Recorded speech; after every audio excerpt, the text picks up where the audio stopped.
it's kind of funny with this Tracee Ellis Ross shit because I think I bring her up a lot when we talk about like, you know, just like the ideas of femininity. Yeah. What we get pushed onto. She's kind of that ideal, like what people refer to when you think of a childless, like single woman that's older. Yeah. I mean, that's part of the problem that we'll get into. But it's funny because this picture was old. This was like old pictures that she had posted probably like months ago, almost probably a year ago, me being honest, I think. And it was just her, she was topless, got her hand across, and then there's she like was just holding her titties. Yeah, and then there's nipples. another one where she's doing like a selfie with in front of a mirror. She's showing a wagon, and people were just She basically, does that regularly. Oh yeah, people were basically saying like she's too old to be conducting herself like that. And my thing is, that's for normal women. Yeah, I agree. I agree. If you work at like the bank, you know what I'm saying? Like you do like normal things, that's cool. Like, yeah, you probably shouldn't be putting your ass on the screen. But when you're in entertainment and like part of your job is getting paid to be beautiful, this is kind of a byproduct of it. I do feel like I hated the notion though that you can't apply something to a woman based on age when y'all apply everything in the world to a nigga based on his age. If you 25 years old, you need to already have your shit together.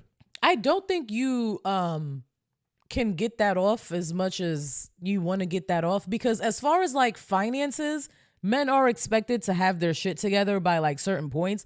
But as far as like maturity levels, as far as like emotional maturity, as far as like settling down and like having a family, like men, it's I don't know if it's just me, but like they just be regularly talking about like you probably shouldn't do that until you like 40. No, you get the fuckboy label, and that's even still, you're still making applying an age to somebody. If a nigga is 40 and he's still outside running around dating women and stuff like that, he's going to get a side eye from the general community of people.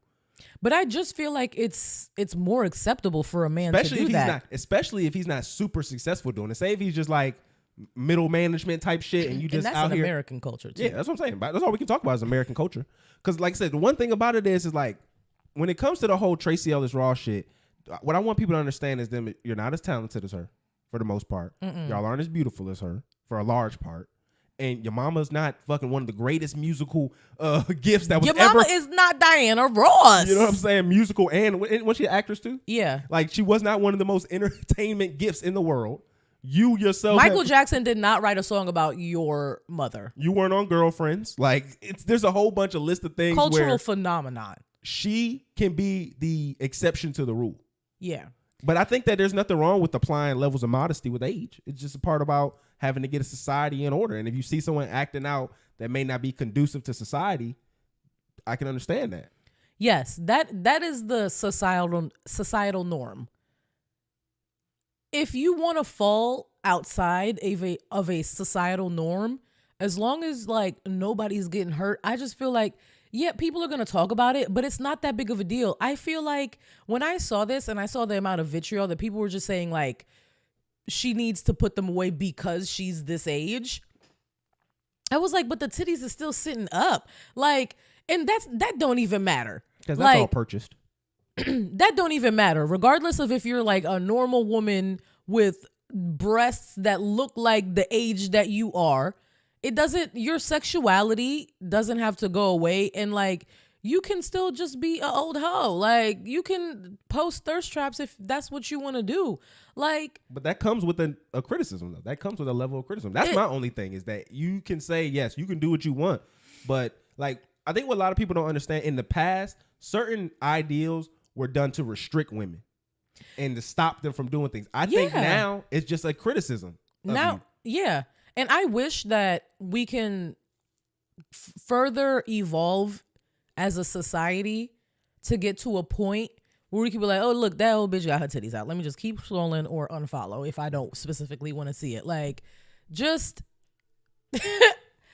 people are gonna do things. Like, people are gonna do things that fall outside of what you think is normal. And the things that are normal specifically, like, they don't matter, do they? Like, the things that we set as rules as a society, like little things, I'm talking about. Not like don't put your hands on children and stuff like that. Like what you wear, how you present yourself, how you accessorize yourself, your social media persona. Like these are not things that matter at all in the grand scheme of things. Yeah. And I think a lot of too with the criticism it comes in when you do a overarching observation of it, she's like the opposite coin of Nara Smith. You know what I'm saying? Nara Smith is the young woman who got married. Super young. Yeah, got young married. She does the submissive role. And then you have someone else who has been essentially pushed her own identity, her own independence in a way, and revels in that. And I don't think there's anything wrong with either one of those, but we also have to understand they're both highly unattainable. And in the long run, do have negative effects. Because the problem I have with modern day feminist or femininity is the fact that it's defined by being opposing male views. So it's not like basically you have your own view and it's respected because it's your own view. Your view has to be. Do you mean femininity or feminism? I said feminism. Oh, you said femininity. Well, I said feminist. I said feminist and femininity in a way, because modern femininity.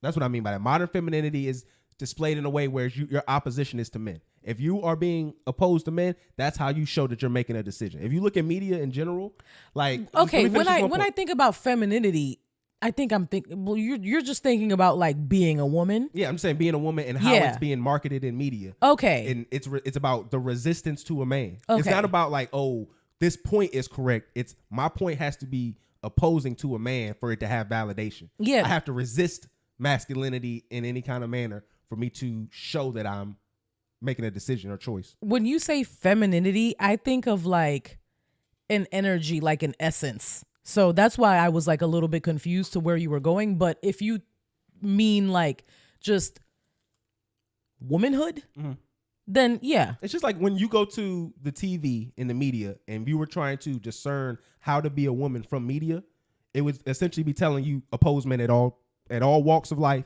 If a man says go left, you go right. And that is femininity. Not I'm making my own decision based off of the information that I have obtained. I do genuinely think it depends on what era of media you're I'm saying more modern media. That's okay. If you go from like, when did Sex and the City come out? What, 2000? 1998. Okay, so go from 98 to now. To like 2004. If you go from 98 to modern media now, and you look at what a female character is, if you were to define yourself by that, you would come to the assumption that anything that is opposite of what the man in the room is saying is the way that I need to go. I think it's really funny that you're saying that, because there was really only there were two characters that were like that, but the other two, Carrie and Charlotte was like. But they shamed her a little bit for it, didn't they? They made fun of her for it a little bit, but not. But that's how, to me, that's how it started. It's you shame a little bit, you make jokes about her having kids and stuff, and then that specific example, like Sex and the City, for the first couple seasons was just like highly male centered. They started getting a little bit like more nuanced towards like the end seasons, started introducing different things, but it was just very heterosexual. I feel what you're saying. The male centered, male dominance. What I would say in regards to that, it was highly sexual. It wasn't necessarily dominant where it's like, I'm going to listen to this thing. I'm going to stop the career I'm doing for this nigga. You know, it wasn't like a lot of that. Nobody was stopping anything they were doing. But that's what I mean, where those ideals come from. Carrie did follow a man to another country. But at the end of the day, it was about her choosing her. And that's kind of what all the media has done from that. In that instance, she kind of forced herself on him. But yeah. But I just think that just has to be taken into account when we kind of do these assessment of things, because I think that could be problematic in the long run. I don't think I don't think masculinity should be viewed or looked at as a domination of women. I don't think that femininity should be viewed 100% as an opposition to men. Yeah.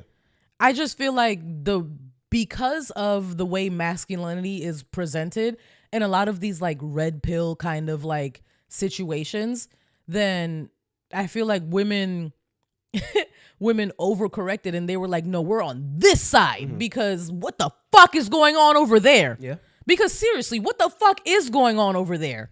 I think that's what's going on with the incels, the red pill, like the hellscape that is men is getting uglier somehow, and we did not think it could. I think what's going on is the fact that there are two different men having the conversation. There's rich men making this identity, putting the money into media that has women having these identity, and then the average man is kind of resisting to that because they know that it doesn't benefit us. It benefits the rich men because they're the ones who now can create more lifestyles by, you know, taking away money from us so that they can now tell these women, hey, they're here, go here, here, here, and here.